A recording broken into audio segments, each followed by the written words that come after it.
I was a cast member for 5 years. I got to work basically every single Mickey's Not So Scary Halloween party night, and this is a cast member story.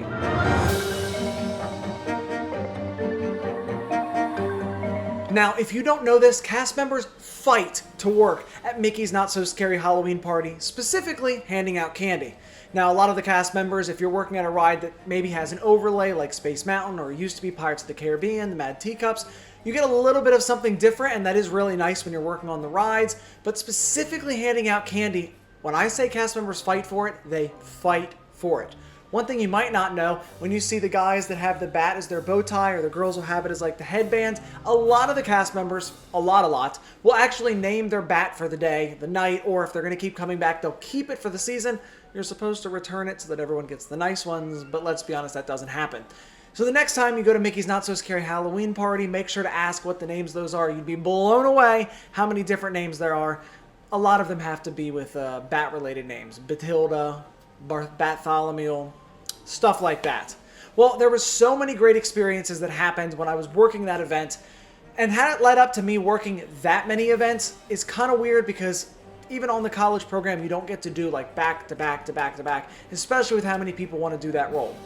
I started in January for my Disney college program, and as we were getting up to the Mickey's Not So Scary Halloween party season, I ended up going to some of my leaders, and I was like, look, I haven't had any of these like really special shifts. There's closing shifts, which Disney college program students do a lot, if not all the time, but I hadn't had an opening one that got to do something special. I would close the ride, but I didn't get to like take the Lost and Found up to the front of the park. Doesn't sound that exciting or cool, but trust me, it's actually a ton of fun when you get to carry 2 trash bags worth of guess Lost and Found stuff just from Space Mountain and be able to take it up to the front of the park, or do like other weird like fun things as a cast member. You get like this little special whatever. So I ended up going to my managers and I was like, look, not as a complaint, but I really want to do some of these Mickey's Not So Scary Halloween party events. I love them. I love the idea of doing it. I want to be able to talk with guests. This sounds unique. Well, I guess I said the right words, or I said it to the right people, because the second that event started, bam, bam, bam, bam, bam, bam, bam, I got every single party for the entire event. I think I missed 2, maybe the entire season, and that was because I had already worked 4 days, or I got called somewhere else, or I know family came down at one time. Whatever the reason was, I borderline did all of them. So I have a couple sets of things I have to tell you about. One of them is, we love your costumes. I promise. I know it's a ton of effort when you as guests come to Walt Disney World, especially on those hotter days, but I want you to know how much cast members appreciate that. Especially when we're standing outside in the heat and we're giving out the candy as well. We're sweating right along with you, and to see some of the costumes and the effort you do, it's amazing. It's not just an Instagram picture. We remember that for years. In fact, the Magic Band guy was amazing. This was back in 2017. Magic bands were the biggest craze. Everyone, wanted them. They loved the touch points. Some of the Magic bands, like this one, actually did special effects.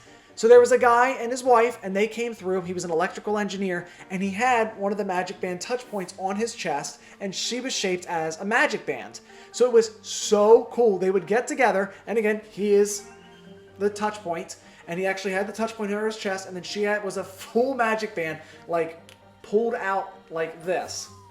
And she had the, Mickey right on her chest. And when they would go and give a hug, when she let go of her hug, his touch point would actually go whoong, and would light up just like it does at the front of the park. It was crazy. But it wasn't just that. Any guest that had a Magic Band, he had like a tester one they'd walk around with. You could take your Magic Band and stick it on his chest. Boom! It would do the exact same thing. It didn't do the special effects that some of them do, but just the fact that it lit up to anyone's Magic Band and it was interactive with their costume, that's crazy, and it's something I have never forgotten. I loved it. So if you come in with a unique costume like that, it's really important. One of the ones, I've never seen the Descendants movies, so if you're a Disney Channel original movie fan, sorry, but I've never seen the movies, but I kept seeing all of these guests come back again and again and again, and all these kids would be dressed as these characters, and I'm like, I don't know who they are, but if I'm going to do this many, I've got to be able to interact with these kids some more. I've talked in previous episodes how I like doing little jokes, interactive moments with guests. It's really easy to do as a cast member, especially if you're at a ride, because you can kind of test a joke or a line out on a guest, and if it doesn't work, you can, boop, send them away. You'll never see that person again. It might have been embarrassing for a couple seconds, but whatever. So it was great to be able to go and learn some of these characters and have like those really quick moments with them.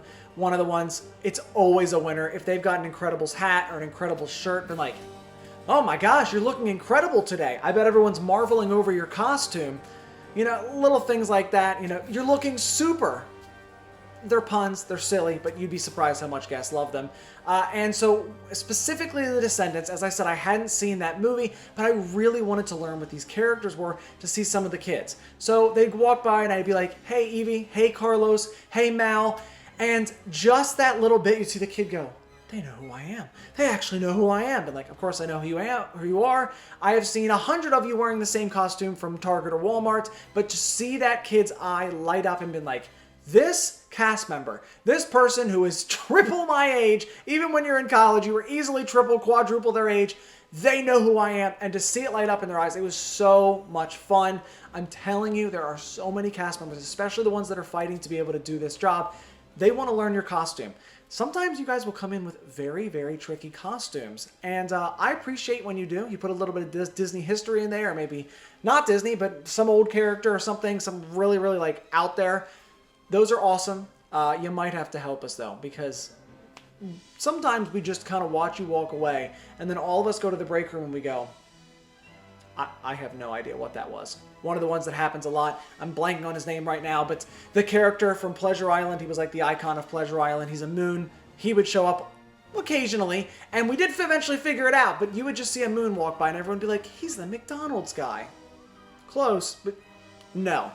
The last thing I want to mention is I loved when people would bring candy from other countries. Technically, we weren't supposed to accept that because you don't know what a guest has done with it. That being said, I won't lie, I absolutely took it. I had just the kindest, sweetest little 5 or 6 year old little British girl with the most iconic British accent walk over, and I'm not even going to pretend to do the accent right, but she just walked over and she was like, you've been giving us all of your candy tonight. Here, have some of ours. And she had a bag with British candy in it, and it had all the explanation, a little piece of paper in there about exactly what it is and what was in there. So if someone had allergies, I love that. Again, this was 2017, filming this in 2024, and I still remember that moment. It made such a big impact. You know, guests would give you little like thank you things. That happens all throughout the year, that guests would give you like a little business card or maybe a little piece of gum or a mint or something to say thank you. We remember those. They really make a difference. We appreciate your effort. But this little girl specifically stuck out to me because I've never had British candy. She brought it to me, and I was like, this is so cool. It was a moment that, like, I got to go trick-or-treating. I didn't go to the event that year, so being able to trick-or-treat that time, you know, reverse, was a really great moment, a really great memory of mine. And I will say, some of you guys, between the costumes, between some of your amazing things that you can do with those costumes, or maybe the really niche things, and little moments like that, you really make the magic for us. So as a cast member, I had loved that, and I cherish those memories. Thank you. Thank you so much for your effort. That's a cast member story. Stories.